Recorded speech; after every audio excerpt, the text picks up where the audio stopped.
안녕하십니까, 레필입니다. 3월 10일 타이거 전기차, 차이나 전기차죠. 차전이라고 요새 이제 어, 여러분들이 좀 많이 얘기를 하시는 것 같기도 하고요. 최근에 좀 유행하는 듯 해서 한번 이 종목도 다루면 좋겠다라고 생각해서 좀 이렇게 어, 한 번쯤은 다루는 게 좋겠다.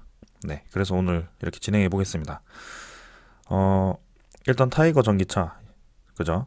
차이나 전기차는 ETF 종목입니다. 네, 그래서 어, 국내에 상장된 ETF 종목이고요. 대신 이제 주가 자체는 이제 중국에 있는 그 차이나 전기차, 그죠? 중국 전기차 관련 배터리 관련 종목들에 의해서 좀 이제 지수가 결정이 됩니다. 그래서 아무래도 중국 그 배터리 관련해서 소식이 중요하고요. 네, 전기차 관련해서도 꾸준히 그런 시장에 대해서 반응을 하는 것 같습니다. 자, 그럼 차트부터 먼저 확인해 보겠습니다. 일단 차트는 고점 대비해서 상당히 좀 많이 떨어진 상황입니다. 27,000원에서 지금 14,300원? 네, 그 정도까지 지금 떨어진 상황인데 일단은 네, 음웅구름이 상당히 이제 두터워진 상황이죠. 그만큼 이제 주가 자체가 좀 빠르게 하락을 했다라는 것이고요. 21선 자체가 지금 옆으로 횡보하는 것도 아니고 아직까지도 꾸준히 내려가는 상황입니다. 중간에 이제 V자로 좀 올라가는 상황이 있었지만 그 V자로 올랐던 만큼 그 이상으로 좀 하락을 했었고 일단 오늘은 장이 반등하면서 반등을 하긴 했습니다만 아직까지는 바닥을 형성했다라고 보기에는 좀 어렵습니다. 네, 그래서 기술적으로 보기에는 아직까지는 바닥인지 아닌지는 알 수가 없다라고 좀 말씀을 드리고 싶고요. 최근에 이제 차이나 전기차를 제외하고도 우리나라의 그 배터리 관련 종목들이 상당히 이제 약세를 띠고 있습니다. 잠깐 이제 우리나라 네, 배터리 종목들도 좀 같이 보겠습니다. 2차 전지 관련 종목들 보면은 네, 뭐 LG화학은 이제 보지 않겠습니다. 근데 삼성 SDI 일단 481선까지 이탈을 시키면서 고점 대비해서 거의 절반까지 지금 가격이 떨어진 상황이고요. SK이노베이션도 지금 많이 떨어져가지고 네 거의 저점 부근에 위치를 하고 있습니다. LG에너지솔루션도 뭐 상장된 지 얼마 되지 않았지만 일단 첫날 대비해서 많이 떨어진 편이고요. 그래서 그만큼 지금 배터리 종목들이 국내뿐만이 아니고 이렇게 중국 배터리 종목까지 좀 많이 조정을 받은 상황이죠. 그래서 어쩔 수 없이 ETF라는 특성이 네, 골고루 떨어지면 계속 떨어질 수밖에 없습니다. 그래서 사실 하락장에 있어서는 ETF 투자가 썩 좋진 않아 보이지만 뭐 일단은 네, 어떤 종목을 선택해야 될지 모를 때 그리고 좀 골고루 움직인다라고 생각될 때는 ETF 종목도 뭐 괜찮긴 합니다. 그래서 사실 대세 상승장 이런 곳에서 뭐 2차 전지가 엄청나게 올라가는 그런 상승세에서는 ETF 종목을 골랐을 때 좀 이제 꾸준히 올라가는 그런 큰 수익을 얻을 수 있지만 골고루 이제 내려가게 되면 이렇게 꾸준히 계속 내려갈 수밖에 없거든요. 그래서 그런 것들이 좀 차이가 있다. 그래서 월봉 같은 경우는 지금 4개월 정도 지금 많이 내려가고 있고요. 뭐 투자자 같은 경우는 기관 투자자가 좀 많이 매도를 하고 있습니다. 일단 금융 투자에서 좀 빠져나가는 모습인데 뭐 특별히 눈에 띄는 지금 수급 자체는 없는 것 같습니다. 지금은 일단은 최근에는 계속 기관 투자자에서 좀 많이 빠져나가고 있는 모습이 확실히 보이고 있네요. 네.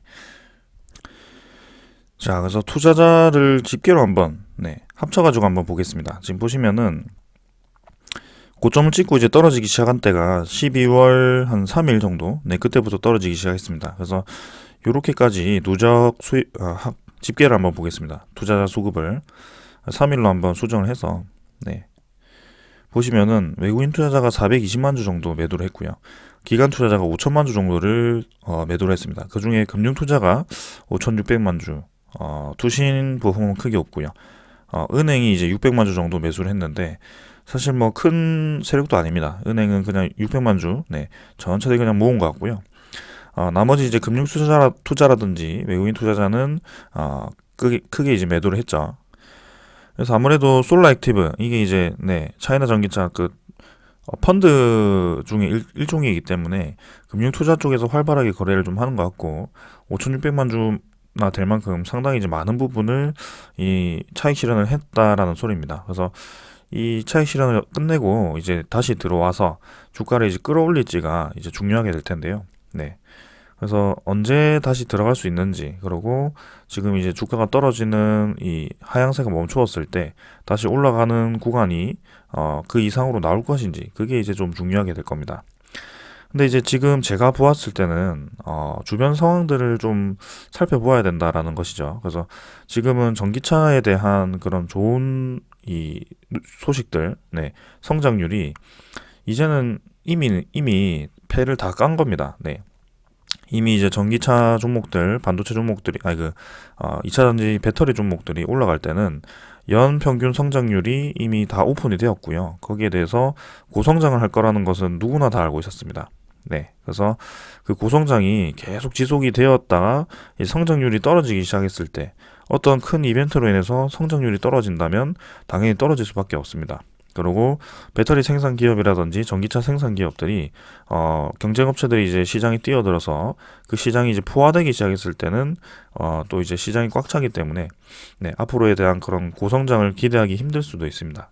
그런 것들을 보고 이제 투자자들이 네, 움직이는 거거든요. 그래서 우리가 보기에는 계속 이 산업은 성장을 할 것 같고 최대 매출을 찍고 있는데 성장이 계속 매출이 올라가고 있는데 왜 주가는 계속 내려가지? 네, 그렇게 되는 이유가 이미 이제 성장률이 이렇게 진행이 되었다고 했을 때, 성장이 어느 정도 포화가 된다고 했을 때 주가 자체는 성장률보다는 미리 올라가게 됩니다. 네, 그래서 미리 이제 이렇게 급등을 한 상태에서 고점을 찍고 이제 떨어졌을 때 여기서 이제 이만큼의 성장률이 유지가 된다면 주가는 다시 더 올라갈 수 있습니다. 근데 여기서 만약에 이렇게 성장률이 완화가 된다라고 했을 때는 주가가 올라가지 못하고 추가적으로 더 떨어질 가능성이 있다는 거죠.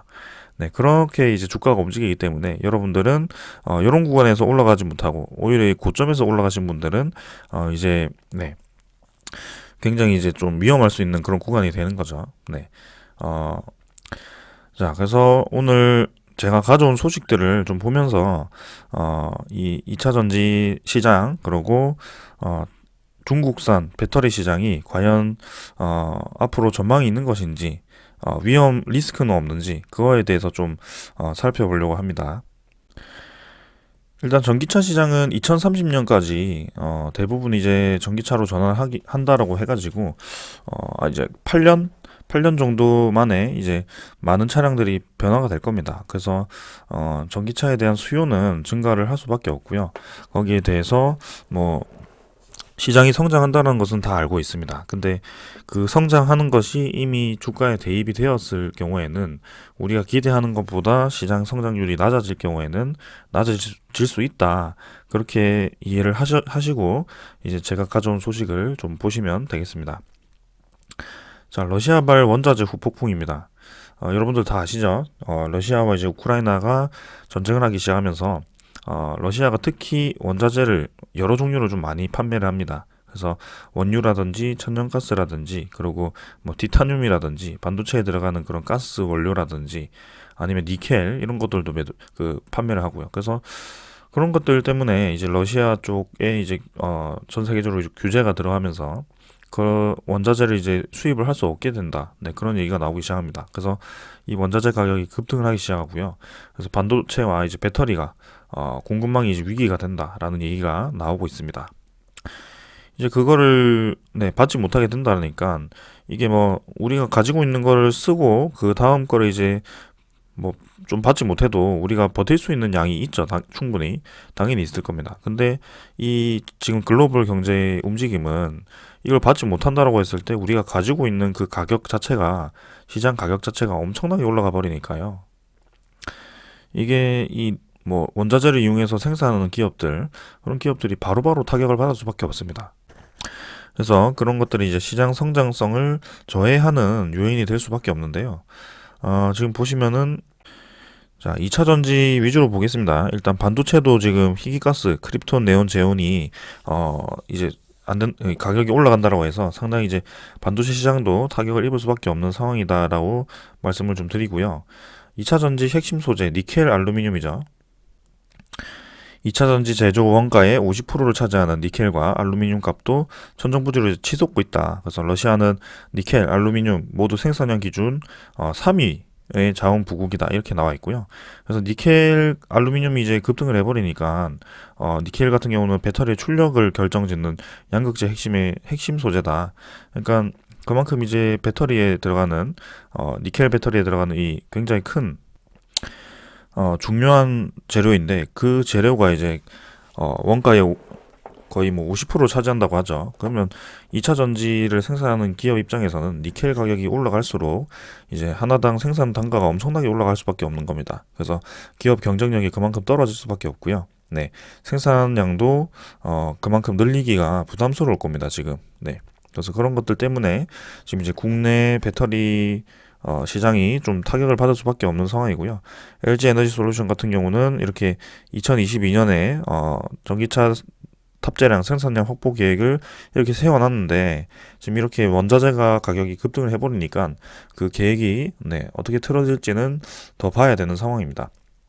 그래서 단순히 이렇게 뭐 155기가와트 2023년에는 언제 이렇게 해가지고 점점 뭐 그냥 연평균 성장률이 우리의 생각대로 꾸준히 올라간다 이렇게 생각하시면 안 됩니다. 이제는 이미 그 전쟁이라는 큰 이벤트가 터졌기 때문에 완벽하게 다르게 우리의 예상과는 다르게 움직이고 있기 때문에 그때그때 맞게 대응을 해야 된다라고 말씀을 드리고 싶고요. 네, 이런 식으로 원자재 가격이 영향을 주고 있다. 배터리 시장과 뿐만이 아니고 반도체 시장까지도요. 네. 그럼에도 불구하고 이제 전기차 배터리 시장이 중국 점유율이 이제 50%를 넘는다. 이런 이제 긍정적인 소식도 있습니다. 그래서 이렇게 뭐 증감률이 나와서 보시면은 연평균 이제 증감률이 이렇게 중국 쪽이 가장 높고요. 점유율 자체가 이제 상당히 많이 높아졌죠. 그래서 전 세계 거의 절반 이상을 지금 이제 중국산 배터리가 차지를 하고 있는 그런 상황인 것 같아요. 근데 이 데이터는 이제 2020년에서 2021년으로 갔을 때의 데이터고요. 지금 2022년과 2023년에 대해서는 데이터가 이제 뭐 이대로 간다라고 아마 계획이 되었을 겁니다. 근데 그 계획이 이제 틀어질 거란 말이죠. 네. 지금까지는 성장을 잘 했던 것은 인정을 합니다. 근데 앞으로의 그 경제가 중국 경제 또 이제 성장률이 목표치가 이제 31년 만에 최저가 되면서 경제 성장률이 떨어지게 된다면 그 안에 있는 이제 기업들까지도 투자금이라든지 그런 것들 생산 활동이 줄어들 수밖에 없습니다. 그래서 러시아 제재로 이제 불확실성이 커졌다라고 얘기가 나올 만큼 지금 전 세계적으로 이제 타격을 받는 상황이고요. 지금 아무래도 배터리 같은 경우도 전 세계적으로 이제 차량 생산량이 늘어날수록 이제 배터리가 많이 필요하겠죠. 근데 그 자동차 시장이 지금 원자재 가격도 올라가고 안 그래도 차량 반도체가 부족해서 지금 자동차를 원활하게 생산하지 못하는 상황이었는데 그게 또 이제 반도체 그 생산에 차질이 된다면 또 이제 그런 문제가 하나둘씩 발생하게 된다면 또 차량 생산에 대해서 더더욱더 타격을 받을 수밖에 없습니다. 그런 쪽에 있어서 배터리 수요가 수요보다 공급이 많아지는 그런 상황이 생길 수가 충분히 있는 상황이고요, 지금. 이렇게 성장률도 러시아, 우크라이나 침공에 따른 경제 제재 여파 등 불확실성까지 고려해서 목표치를 산정했지만 이를 달성하기도 쉽지 않을 것이다라는 그런 시선이 나오고 있다라고 얘기가 나오고 있습니다. 그래서 특히 지금 중국이 또 국제사회와는 다르게 러시아와 또 이제 협력을 하려는 약간 그런 느낌이 보이죠. 러시아에 대해서 충분히 이해가 된다, 그 입장이 이해가 된다라고 좀 이제 지지를 하면서 우크라이나 침공에 대한 암묵적인 그런 지지를 하면서 좀 그런 것에 대해서 좀 우려스럽습니다. 왜냐하면 러시아에 대해서 비판을 하기 시작했을 때 본인들이 결국에는 대만에 대한 그런 야욕을 가지고 있는데 거기에 대해서 이제 비판을 할 수 없는 것이죠. 왜냐하면 그들에 대한 대만 침공의 명분이 있어야 되기 때문이죠. 그래서 마찬가지로 러시아가 우크라이나에 대해서 나토의 동진 그리고 본인들의 안보에 위협이 된다라고 했던 것처럼 대만에도 뭔가 이제 본인들의 그런 안보에 위협이 된다 뭐 그런 핑계를 대고 충분히 쳐들어갈 수 있는 상황입니다. 네. 그래서 그런 것들 명분을 쌓기 위해서 그렇게 러시아를 비판하지 못하는 상황이고, 지금 러시아 제재를 혹시나도 어, 이 중국이 국제사회와는 다르게 러시아를 협력하는 방향으로 간다면 중국까지도 제재를 받을 수 있다라는 것이죠. 네, 거기에 대해서까지 염두를 좀 해두어야 됩니다. 네, 그래서 이 기사 내용을 보시면 러시아에 대한 제재를 놓고 제재를 주도하는 미국과 이에 반기를 든 중국이 대립을 하고 있다. 미국이 금융과 에너지 제재에는 이행에 참여하지 않는 제3자에게 불이익을 주는 2차 제재 세컨더리 보이콧 조건을 아직 적용하지는 않고 있다. 그러나 반도체를 중심으로 한 기술 분야에는 세계 모든 기업이 따라야 하는 해외 직접 생산품 규칙을 적용한 상태에서 중국이 물러서지 않고 대결을 택한다면 양국 간 치열한 제재 경쟁이 벌어질 수도 있다라는 관측도 고개를 들고 있다라고 얘기가 되고 있습니다. 그래서 러시아와 거래를 하려면 폐업을 각오하라는 미국이 이렇게 얘기를 하고 있고요. 그만큼 강하게 얘기를 하고 있습니다. 그래서 미국이 그만큼 지금 러시아를 좀 본보기를 보이기 위해서 지금 중국한테도 시그널을 주는 것 같은데요. 한 일례로 지금 잘 나가던 기업 하나가 금방 망해버렸죠. 미국의 규제로 인해서.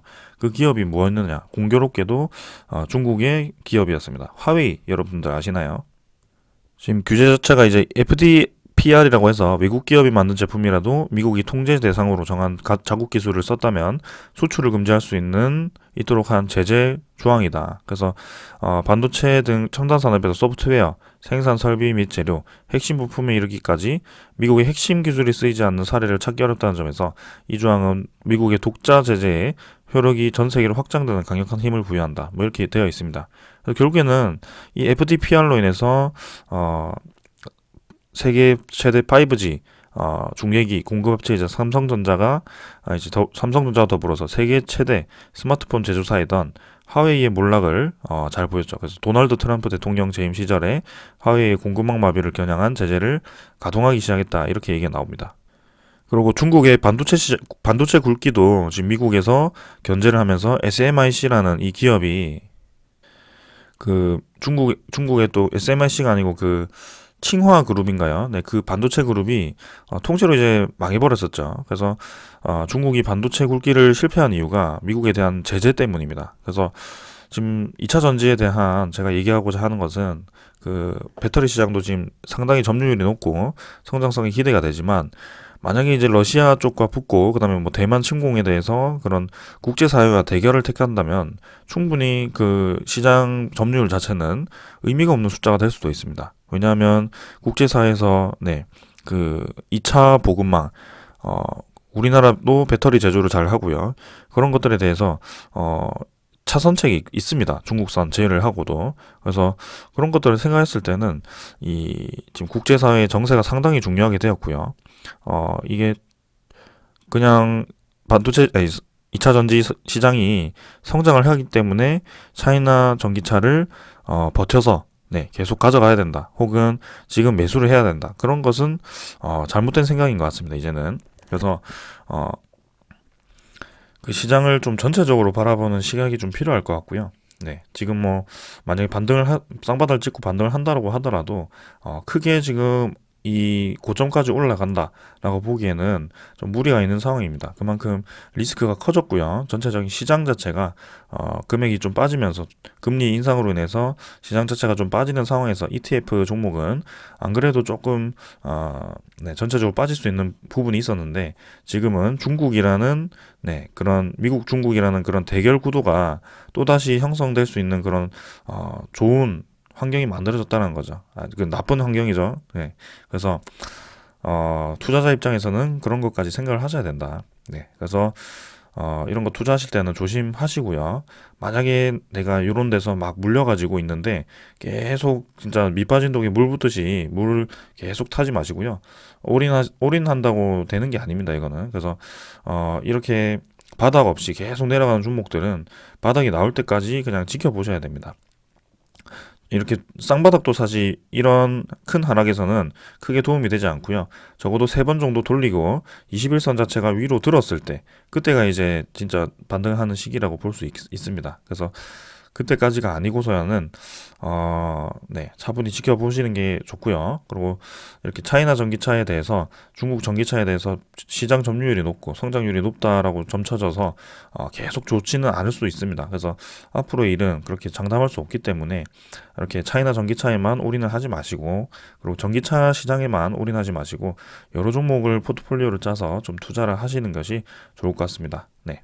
그렇게 저는 좀 정리를 드리고 싶고, 지금은 이 종목 이외에도 다른 종목들도 많이 어려운 상황이기 때문에 거기에 대해서 좀 이제 신경을 쓸 필요가 있다. 우리는 투자를 좀 지금은 돈을 벌기 위해서 투자를 하기보다는 좀 안전하게 내 자산을 지킨다라고 생각하고 투자를 하는 것이 맞다라고 저는 생각을 합니다.